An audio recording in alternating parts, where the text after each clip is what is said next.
we're in a situation where if you take a look at all that was done in his administration, he didn't do much at all.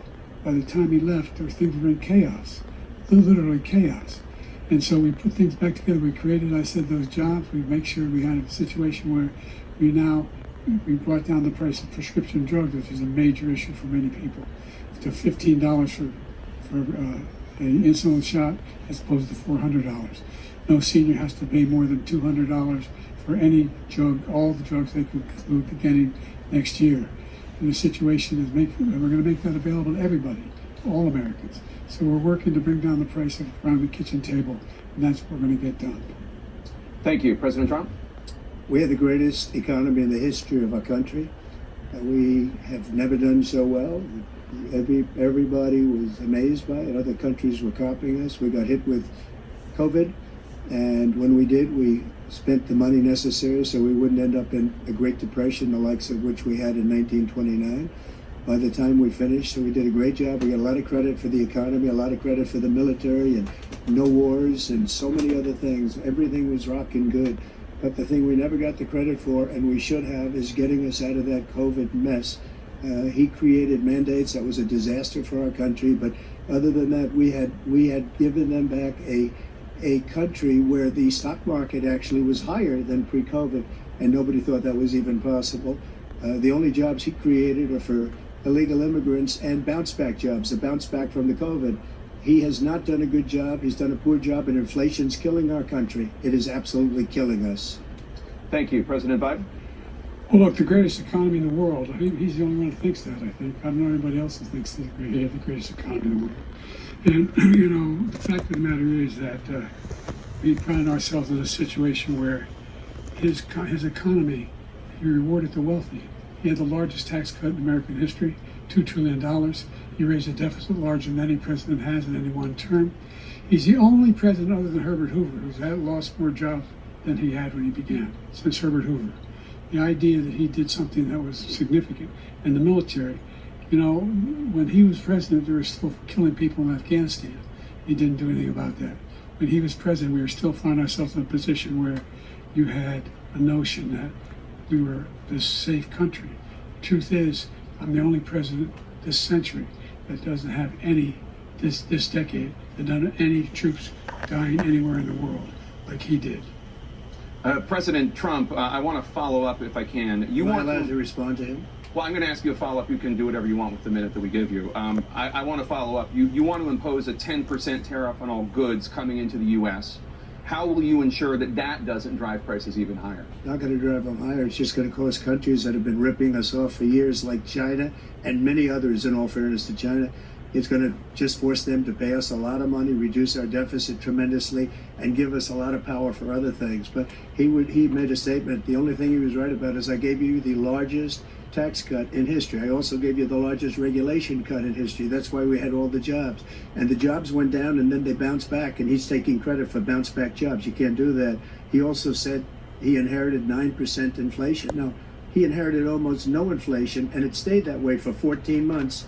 And then it blew up under his leadership because they spent money like a bunch of people that didn't know what they were doing, and they don't know what they were doing. It was the worst, probably the worst administration in history. There's never been. And as far as Afghanistan is concerned, I was getting out of Afghanistan, but we were getting out with dignity, with strength, with power. He got out. It was the most embarrassing day in the history of our country's life. President Trump, over the last 8 years, under both of your administrations, the national debt soared to record highs. And according to a new nonpartisan analysis, President Trump, your administration approved $8.4 trillion in new debt, while so far, President Biden, you've approved $4.3 trillion in new debt. So, former President Trump, many of the tax cuts that you signed into law are set to expire next year. You want to extend them and go even further, you say. With the U.S. facing trillion-dollar deficits and record debt, why should top earners and corporations pay even less in taxes than they do now? Because the tax cuts spurred the greatest economy that we've ever seen just prior to COVID. And even after COVID, it was so strong that we were able to get through COVID much better than just about any other country. But that tax spurred. Now, when we cut the taxes, as an example, the corporate tax was cut down to 21% from 39%, plus beyond that. We took in more revenue with much less tax, and companies were bringing back trillions of dollars back into our country. The country was going like never before. And we were ready to start paying down debt. We were ready to start using the liquid gold right under our feet, the oil and gas right under our feet. We were going to have something that nobody else has had. We got hit with COVID. We did a lot to fix it. I gave him an unbelievable situation with all of the therapeutics and all of the things that we came up with. We gave him something great. Remember, more people died under his administration, even though we had largely fixed it. More people died under his administration than our administration, and we were right in the middle of it, something which a lot of people don't like to talk about. But he had far more people dying in his administration. He did the mandate, which is a disaster, mandating it. The vaccine went out, he did a mandate on the vaccine, which is the thing that people most objected to about the vaccine. And he did a very poor job, just a very poor job. And I will tell you, not only poor there, but throughout the entire world, we're no longer respected as a country. They don't respect our leadership. They don't respect the United States anymore. We're like a third world nation between weaponization of his election, trying to go after his political opponent, all of the things he's done. We've become like a third world nation, and it's a shame. The damage he's done to our country. And I'd love to ask him, and will, why he allowed millions of people to come in here from prisons, jails, and mental institutions to come into our country and destroy our country. President Trump, we will get to immigration later in this block. President Biden, I want to give you an opportunity to respond to this question about the national debt. He had the largest national debt of any president in a 4-year period, number one. Number two, he got $2 trillion tax cut, benefited the very wealthy. What I'm going to do is fix the tax system. For example, we have 1,000 trillionaires in America. Billionaires in America. And what's happening? They're in a situation where they, in fact, pay 8.2% in taxes. If they just paid 24%, 25%, either one of those numbers, they'd raise $500 billion, I should say, in a 10-year period. We'd be able to wipe out his debt. We'd be able to help make sure that all those things we need to do, child care, elder care, making sure that we continue to strengthen our healthcare system, making sure that we're able to make every single solitary person eligible for what I've been able to do with the COVID. With dealing with everything we have to do with. Look, if we finally beat Medicare. Thank you, President Biden. President Trump? Well, he's right. He did beat Medicare. He beat it to death, and he's destroying Medicare because all of these people are coming in. They're putting them on Medicare. They're putting them on Social Security. They're going to destroy Social Security. This man is going to single-handedly destroy Social Security. Iran attacked American troops, caused brain damage for a number of his troops, and he did nothing about it. Recently, not when he was president. Here they attacked. He said they're just having headaches. That's all it is. He didn't do a thing when the attack took place, number one. Number two, we got over 100,000 Americans and others out of Afghanistan during that airlift. Number three, we found ourselves in a situation where, if you take a look at what Trump did in Ukraine, this guy told Trump, do whatever you want, do whatever you want. And that's exactly what Trump did to Putin, encourage him, do whatever you want. And he went in. Listen to what he said when he went in. He was going to take Kyiv in 5 days, you remember? Because it's part of the old Soviet Union. That's what he wanted to reestablish, Kyiv. And he, in fact, didn't do it at all. He wasn't able to get it done. And they'd lost thousands and thousands of troops, 500,000 troops. President Trump, I never said that. For 1 minute, I just want to go back to my original question, which is, are Putin's terms acceptable to you? Keeping the territory in Ukraine. No, they're not acceptable. But look, this is a war that never should have started. If we had a leader in this war, he led everybody along. He's given $200 billion now or more to Ukraine. He's given $200 billion. That's a lot of money. I don't think there's ever been anything like it. Every time that Zelensky comes to this country, he walks away with $60 billion. He's the greatest salesman ever. And I'm not knocking him. I'm not knocking anything. I'm only saying the money that we're spending on this war, and we shouldn't be spending, it should have never happened. I will have that war settled between Putin and Zelensky as president-elect before I take office on January 20th. I'll have that war settled. People being killed so needlessly, so stupidly, and I will get it settled, and I'll get it settled fast before I take office. You Mr. Biden, know, you have a minute. the fact is that Putin is a war criminal. He's killed thousands and thousands of people. And he has made one thing clear. He wants to reestablish what was part of the Soviet Empire. Not just a piece, he wants all of Ukraine. That's what he wants. And then you think he'll stop there? Do you think he'll stop when he takes Ukraine? What do you think happens to Poland? What do you think Belarus? What do you think happens to those NATO countries? And so if you want a war, you ought to find out what he's going to do, because if in fact he does what he says and walks away, by the way, all that money we give Ukraine for weapons we make here in the United States, we give them the weapons, not the money at this point. And our NATO allies have produced as much funding for Ukraine as we have. That's why we're strong. Thank you. Moving on to the Middle East. In October, Hamas attacked Israel, killing more than 1,000 people and taking hundreds of hostages. Among those held and thought to still be alive are 5 Americans. Israel's response has killed thousands of Palestinians and created a humanitarian crisis in Gaza. President Biden, you've put forward a proposal to resolve this conflict, but so far Hamas has not released the remaining hostages, and Israel is continuing its military offensive in Gaza. So what additional leverage will you use to get Hamas and Israel to end the war? You have 2 minutes. Number one, everyone from the United Nations Security Council, straight through the G7, to the Israelis and Netanyahu himself, has endorsed the plan I put forward. Which has 3 stages to it. The first stage is to treat the hostages for a ceasefire. Second phase is a ceasefire with additional conditions. The third phase is the end of the war. The only one who wants the war to continue is Hamas, number one. They're the only ones standing out. We're still pushing hard to get them to accept. In the meantime, what's happened? In Israel, we're finding that the only thing I've denied Israel was 2,000-pound bombs. They don't work very well in populated areas. They kill a lot of innocent people. We're providing Israel with all the weapons they need and when they need them. And by the way, I'm the guy that organized the world against Iran when they had a full-blown intercontinental ballistic missile attack on Israel. No one was hurt. No one Israeli was accidentally killed, and it just stopped. We saved Israel. We are the biggest producer of support for Israel of anyone in the world. And so those are 2 different things. Hamas cannot be allowed to continue. We continue to send our experts and our intelligence people to how they can get Hamas like we did bin Laden. You don't have to do it. And by the way, they've been greatly weakened, Hamas. Greatly weakened, and they should be. They should be eliminated. But you've got to be careful for using certain weapons among population centers. Let's get back to Ukraine for 1 second. We have an ocean separating us.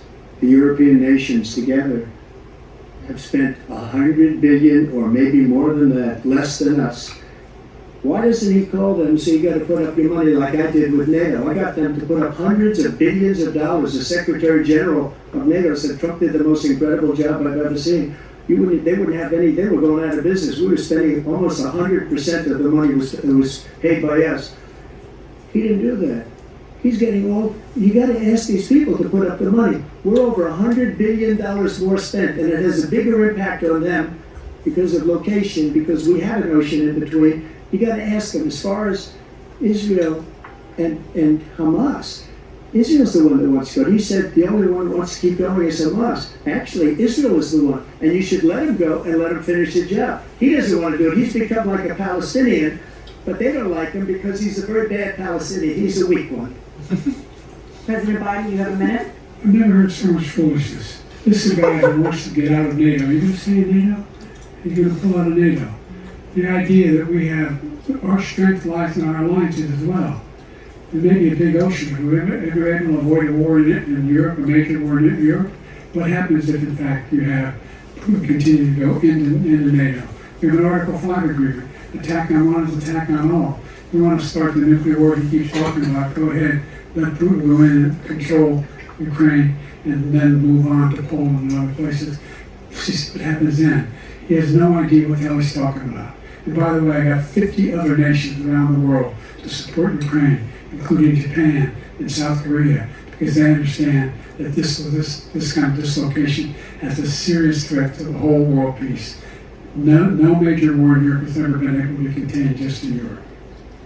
President Trump, just to follow up, would you support the creation of an independent Palestinian state in order to achieve peace in the region? I'd have to see, but before we do that, the problem we have is that we spend all the money. So they kill us on trade. I made great trade deals with the European nations. Because if you add them up, they're about the same size economically. Their economy is about the same size as the United States. And they were no cars, they don't want anything that we have. But we're supposed to take their cars, their food, their everything, their agriculture. I changed that. But the big thing I changed is they don't want to pay. And the only reason that he can play games with NATO is because I got them to put up hundreds of billions of dollars. I said, and he's right about this, I said, no, I'm not going to support NATO if you don't pay. They asked me that question, would you guard us against Russia, at a very secret meeting of the 28 states at that time, nations at that time. And they said, no, if you don't pay, I won't do that. And you know what happened? Billions and billions of dollars came flowing in the next day and the next months. But now we're in the same position. We're paying everybody's bills. Let's turn to the issue of democracy. Former President Trump, I want to ask you about January 6, 2021. After you rallied your supporters that day, some of them stormed the Capitol to stop the constitutionally mandated counting of electoral votes. As president, you swore an oath to, quote, preserve, protect, and defend, unquote, the Constitution. What do you say to voters who believe that you violated that oath through your actions and inaction on January 6th and worry that you'll do it again? Well, I don't think too many believe that. And let me tell you about January 6th. On January 6th, we had a great border. Nobody coming through, very few. On January 6th, we were energy independent. On January 6th, we had the lowest taxes ever. We had the lowest regulations ever. On January 6th, we were respected all over the world. All over the world, we were respected. And then he comes in, and we're now laughed at. We're like a bunch of stupid people. What happened to the United States' reputation under this man's leadership is horrible, including weaponization, which I'm sure at some point you'll be talking about, where he goes after his political opponent because he can't beat him fair and square. You have 80 seconds left. My question was, what do you say to those voters who believe that you violated your constitutional oath through your actions and inaction on January 6, 2021, and worry that you'll do it again? Well, I didn't say that to anybody. I said peacefully and patriotically. And Nancy Pelosi, if you just watched the news from 2 days ago, on tape to her daughter, who's a documentary filmmaker, they say, but she's saying, oh no, it's my responsibility, I was responsible for this. Because I offered her 10,000 soldiers or National Guard, and she turned them down. And the mayor in writing, by the way, the mayor, in writing turned it down, the mayor of D.C. They turned it down. I offered 10,000 because I could see, I had virtually nothing to do. They asked me to go make a speech. I could see what was happening. Everybody was saying they're going to be there on January 6th, they're going to be there. And I said, you know what? There's a lot of people coming. You could feel it. You could feel it too, and you could feel it. And I said, they ought to have some National Guard or whatever. And I offered it to her, and she now admits that she turned it down. And it was the same day she was, I don't know, you can't be very happy with her daughter because it made her into a liar. She said, I take full responsibility for January 6th. President Biden? Look, he encouraged those folks to go up the Capitol Hill. They were wrong. I sat in the dining room off the Oval Office. He sat there for 3 hours. 3 hours watching, begging, being begged by his vice president and a number of his colleagues on the Republican side as well to do something, to call for a stop, to end it. Instead, he talked about the people being patriots and great patrons of America. In fact, he says he'll not forgive them for what they've done. You know, they've been convicted. He says he wants to commute their sentences and say that, you know, he went to every single court in the nation. I don't know how many cases, scores of cases, including the Supreme Court, and they said, no, this guy is responsible for doing what was done. He didn't do a damn thing, and these people should be in jail, and they should be the ones that are being held accountable. And he wants to let them all out, and now he says that he loses again, such a whiner that he is, that there could be a bloodbath. Thank you, President Biden. President Trump? what they've done to some people that are so innocent, you ought to be ashamed of yourself. What you have done, and you've destroyed the lives of so many people. When they ripped down Portland, when they ripped down many other cities, you go to Minnesota, Minneapolis, what they've done there with the fires all over the city. If I didn't bring in the National Guard, that city would have been destroyed. When you look at all of they took over big chunks of Seattle. I was all set to bring in the National Guard. They heard that, they saw them coming, and they left immediately. What he said about this whole subject is so off. Peacefully patriotic. One other thing, the Unselect Committee, which is basically two horrible Republicans that are all gone now, out of office, and Democrats, all Democrats, they destroyed and deleted all of the information they found because they found out we were right. We were right. And they deleted and destroyed all of the information. They should go to jail for that. If a Republican did that, they'd go to jail. Thank you, President Trump. President Biden, I want to give you a minute. The only person on this stage is a convicted felon, this man I'm looking at right now.